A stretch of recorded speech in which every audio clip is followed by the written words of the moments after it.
O vento sopra forte no Atlântico Norte. Ondas batem contra o casco de madeira de uma caravela medieval.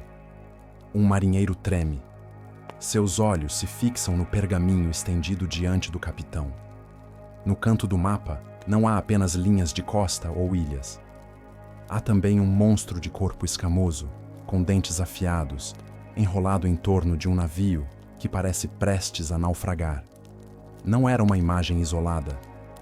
Nos mapas do final da Idade Média e do Renascimento, criaturas colossais habitavam oceanos inteiros.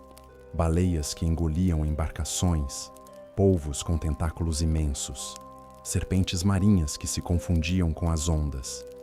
Para nós, parecem fantasias artísticas. Para eles, podiam ser presságios de perigo. O que representavam essas figuras? Eram fruto da imaginação de monges copistas e cartógrafos? Ou eram advertências codificadas, usadas para lembrar navegadores de tempestades, correntes traiçoeiras e abismos desconhecidos? Ao longo da história, monstros marinhos apareceram em crônicas islandesas, em lendas escandinavas e até mesmo em referências bíblicas como o Leviatã. A partir do século XIII, ganharam forma nos mapas, do Hereford Mapa Mundi, a famosa carta marina de Olaus Magnus. Hoje, os estudiosos se dividem. Alguns afirmam que os homens medievais acreditavam na existência literal dessas bestas. Outros dizem que eram símbolos visuais de medo, representações gráficas de um oceano ainda não conquistado. Nesta jornada, vamos atravessar séculos de imaginação, religião e ciência. Vamos decifrar o que realmente significavam os monstros que habitavam os mapas. Para os europeus medievais, ele era uma fronteira entre o conhecido e o desconhecido. A terra firme representava ordem, reinos, igrejas e estradas. O mar, em contrapartida, evocava caos, medo e mistério. A tradição bíblica tinha um peso decisivo. O livro de Jó descreve o Leviatã, uma criatura marinha indomável que só Deus poderia dominar.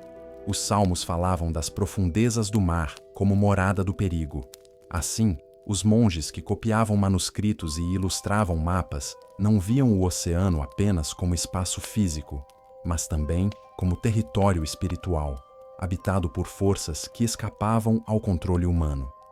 No século XIII, quando mapas como o Hereford Mapa Mundi foram produzidos, a geografia ainda se misturava com teologia. O objetivo não era só representar rotas, mas explicar o cosmos de acordo com a fé cristã. Por isso, animais fantásticos, dragões e monstros marinhos conviviam com cidades reais e rios verdadeiros. Cada figura tinha duplo papel, decorativo e moralizante. Com o avanço da navegação, sobretudo a partir do século XIV, os perigos do mar tornaram-se ainda mais concretos. Comerciantes da Liga Hanseática cruzavam mares gelados, portugueses se aventuravam pelo Atlântico, genoveses e venezianos percorriam o Mediterrâneo. Todos estavam sujeitos a tempestades repentinas, icebergs, redemoinhos e encalhes em costas desconhecidas. Para cartógrafos e navegadores, traduzir esses perigos em imagens de criaturas aterrorizantes fazia sentido. Era uma linguagem visual que comunicava risco imediato. A famosa Carta Marina de 1539, desenhada pelo sueco Olaus Magnus, tornou-se ícone dessa tradição. Nela vemos baleias com bocas abertas, monstros semelhantes a dragões e polvos gigantes atacando embarcações. Alguns estudiosos defendem que Olaus não queria apenas ilustrar lendas. Ele buscava compilar os relatos de marinheiros escandinavos, que descreviam encontros com animais marinhos imensos, possivelmente baleias, tubarões ou lulas. Transformar esses relatos em imagens grandiosas era uma forma de eternizar o medo e o respeito que o mar inspirava. Outro fator importante era a circulação de crônicas e bestiários. Esses livros descreviam animais reais e imaginários, sempre com interpretações morais. O unicórnio simbolizava a pureza, o dragão, o mal. O peixe enorme que se confundia com uma ilha lembrava a soberba humana diante da natureza. Quando cartógrafos desenhavam monstros nos mares, eles não apenas registravam perigos físicos. eles reforçavam uma mensagem espiritual. O oceano é território de Deus, e o homem deve navegar com humildade. Portanto, no final da Idade Média, mapas com monstros marinhos não eram encarados como meras decorações fantasiosas. Eles funcionavam como compêndios de saber. Reuniam conhecimento bíblico, relatos de viajantes, medos coletivos e observações empíricas. Eram, ao mesmo tempo, documentos geográficos, obras de arte e sermões visuais. Essa mistura entre fé, ciência nascente e imaginação coletiva criou um terreno fértil para a proliferação de criaturas marítimas nos mapas. E é justamente a partir daí que começamos a ver o mistério crescer. Afinal, até que ponto os homens do período acreditavam literalmente nesses monstros? Imagine-se um marinheiro norueguês do século XV. Você parte de Bergen rumo ao Mar do Norte. As ondas são altas, o vento corta como lâminas de gelo. Quando a névoa se levanta, você vê o horizonte se mover. Algo parece emergir da água. Seria uma rocha, uma ilha ou uma criatura? Muitos relatos dessa época descrevem baleias tão grandes que marinheiros acreditavam estar atracando em terra firme, até que o chão começava a tremer e mergulhava nas profundezas, levando barcos junto. Esses testemunhos se transformaram em imagens vívidas nos mapas. A famosa Carta Marina mostra uma cena assim: um navio encalhado sobre as costas de um peixe monstruoso. Essa representação era mais do que fantasia. Era uma advertência. Não confunda a calmaria com segurança. O mar sempre esconde armadilhas. Outro ser recorrente era a serpente marinha. Nas sagas nórdicas, havia menções a Jörmungandr, a serpente colossal que circundava o mundo. Nos mapas, ela aparecia enrolada em ondas, com olhos flamejantes e corpo escamoso. Para os marinheiros escandinavos, não se tratava apenas de lenda. Muitos juravam ter visto formas compridas deslizando sob a superfície, confundindo-as com monstros. Hoje, sabemos que poderiam ser cardumes de enguias ou lulas gigantes, mas, para eles, eram provas do poder indomável do oceano. O polvo gigante, ancestral do mito do Kraken, também se tornou imagem icônica. Cronistas como Pontoppidan, no século XVIII, ainda descreviam a besta como real. Porém, suas raízes remontam a séculos antes. Nos mapas medievais, criaturas de tentáculos envolviam navios, esmagando mastros. A intenção era clara: o viajante que se aproximasse dessas águas deveria ter medo, cautela e fé. Não podemos esquecer a influência bíblica. O Leviatã era símbolo do caos primordial. Quando cartógrafos o desenhavam nos mapas, reforçavam a ideia de que o mar não pertencia aos homens. Era domínio de forças divinas. Cada criatura, portanto, tinha também um sentido moral e espiritual. Navegar sem devoção podia significar ruína. Mas havia também um lado científico para a época. Alguns cartógrafos buscavam compilar o que ouviam de pescadores e comerciantes. Um peixe monstruoso poderia ser apenas uma interpretação exagerada de uma baleia cachalote. Um dragão marinho poderia ser um tubarão visto pela primeira vez. As lendas cresciam cada vez que a história era repetida em tavernas e portos. Ao chegar às mãos de um ilustrador de mapas, já se tornava algo muito maior que a realidade. O auge desse imaginário aconteceu entre os séculos XIV e XVI, quando os oceanos ainda eram territórios desconhecidos. Para os europeus, o mar além do Atlântico era um vazio assustador. Os mapas acabavam refletindo tanto a curiosidade quanto o medo. Nas áreas mais distantes, onde pouco se sabia, floresciam monstros mais assustadores. Quanto mais distante do mundo conhecido, mais terríveis eram as criaturas representadas. E esses mapas circulavam. Mercadores, navegadores e até príncipes os adquiriam, não apenas para orientação, mas como símbolos de status. Ter um mapa ricamente ilustrado com monstros significava possuir uma obra de prestígio que misturava conhecimento e arte. Para o espectador comum, porém, cada imagem era também um lembrete. O mar é belo, mas traiçoeiro.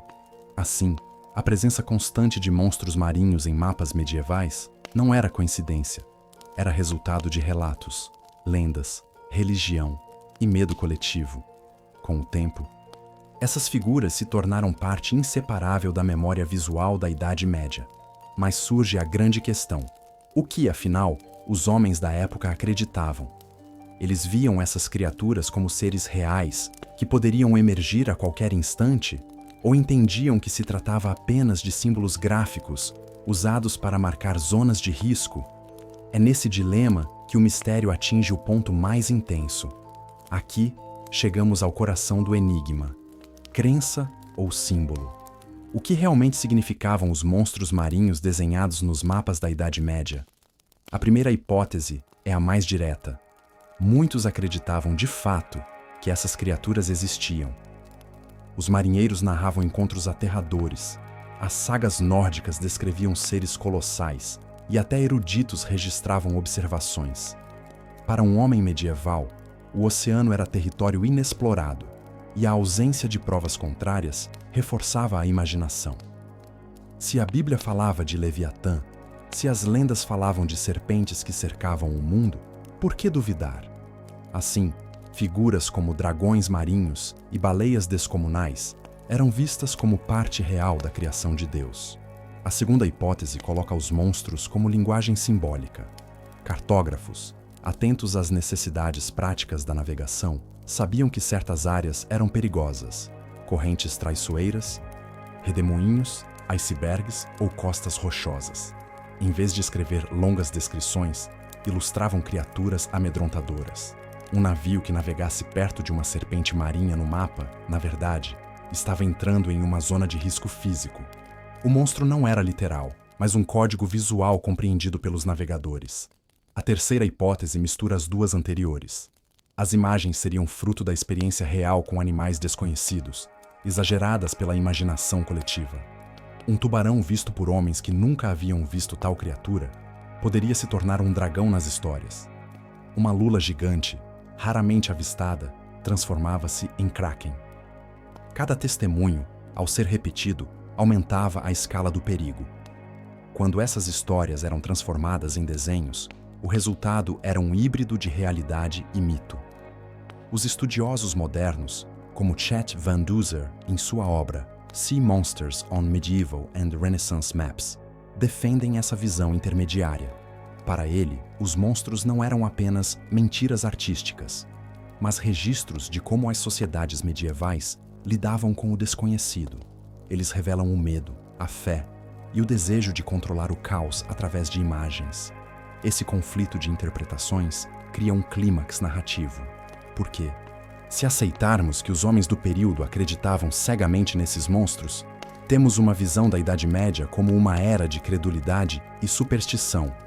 Mas, se entendermos que os monstros eram símbolos de advertência, percebemos a astúcia dos cartógrafos, capazes de criar uma linguagem visual para orientar marinheiros analfabetos. E há ainda uma provocação mais profunda. Será que nós, no século XXI, realmente estamos livres de criar nossos próprios monstros cartográficos? Mapas modernos não trazem criaturas, mas trazem cores e símbolos que também carregam mensagens de medo. Áreas de guerra, zonas de epidemia, regiões marcadas como perigo. O mecanismo, no fundo, é o mesmo. Portanto, quando olhamos para os monstros dos mapas medievais, estamos diante de um espelho. Eles refletem tanto o modo como o passado encarava o desconhecido, quanto a forma como nós mesmos traduzimos nossos medos em imagens. O conflito, então, não é apenas medieval, é humano e eterno. O que podemos afirmar com certeza sobre os monstros marinhos dos mapas medievais? Em primeiro lugar, sabemos que muitos desses desenhos se inspiraram em relatos reais de navegadores. Baleias, tubarões, morsas e até lulas gigantes foram vistos e descritos de forma impressionante. Esses testemunhos, ao serem repetidos, ganhavam contornos fantásticos. Em segundo lugar, a forte influência bíblica e simbólica. O Leviatã, citado no livro de Jó, inspirou representações de criaturas colossais. O imaginário cristão via o mar como território do caos, o que legitimava a presença de bestas em representações cartográficas. Terceiro, há registros de que cartógrafos usavam monstros como sinal de advertência. A Carta Marina de Olaus Magnus, por exemplo, não é apenas decorativa. Ela compila informações sobre áreas perigosas no norte da Europa. A criatura que parece devorar um navio não era necessariamente prova de fé em um monstro, mas um aviso sobre correntes e icebergs. Fontes confiáveis confirmam esses pontos. O pesquisador Chet Van Duzer, em Sea Monsters on Medieval and Renaissance Maps, 2013, analisa dezenas de mapas e conclui que os monstros cumpriam múltiplas funções: decorativa, simbólica e informativa. O Hereford Mappa Mundi, C1300, e a Carta Marina, 1539, são exemplos clássicos desse uso misto. Em resumo, há fato, mito e símbolo. Fato, porque animais gigantes realmente habitam os oceanos. Mito, porque a imaginação medieval ampliou seus contornos até o fantástico. Símbolo, porque os cartógrafos usaram essas figuras como linguagem visual de alerta. Assim, não podemos dizer que os europeus medievais eram ingênuos ou supersticiosos. Eles criaram uma forma própria de traduzir o desconhecido em imagens. O mistério permanece, mas a lógica por trás das criaturas é mais complexa e fascinante do que simples fantasia. Ao olhar para os mapas medievais repletos de monstros marinhos, não estamos diante de simples desenhos fantasiosos. Estamos diante de uma síntese de medo, fé e conhecimento. Para os navegadores, cada criatura representava o mistério do oceano. Para os monges e cartógrafos, era também uma lição moral. O mar não pertencia ao homem, mas a Deus. Essas imagens nos revelam que o desconhecido sempre foi preenchido por símbolos. No passado, eram dragões e serpentes marinhas. Hoje, usamos gráficos, estatísticas e ícones digitais. Mas o mecanismo é o mesmo: traduzir incertezas em formas visuais que comunicam perigo, respeito ou alerta.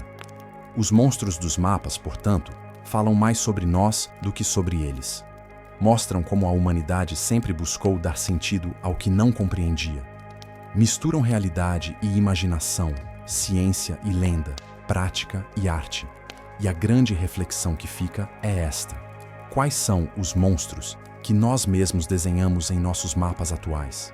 Será que no futuro olharão para nossos símbolos e verão neles o mesmo misto de crença, medo e advertência? O mistério dos monstros marinhos não se resolve por completo. Ele continua ecoando, lembrando-nos de que o desconhecido nunca deixa de povoar a imaginação humana.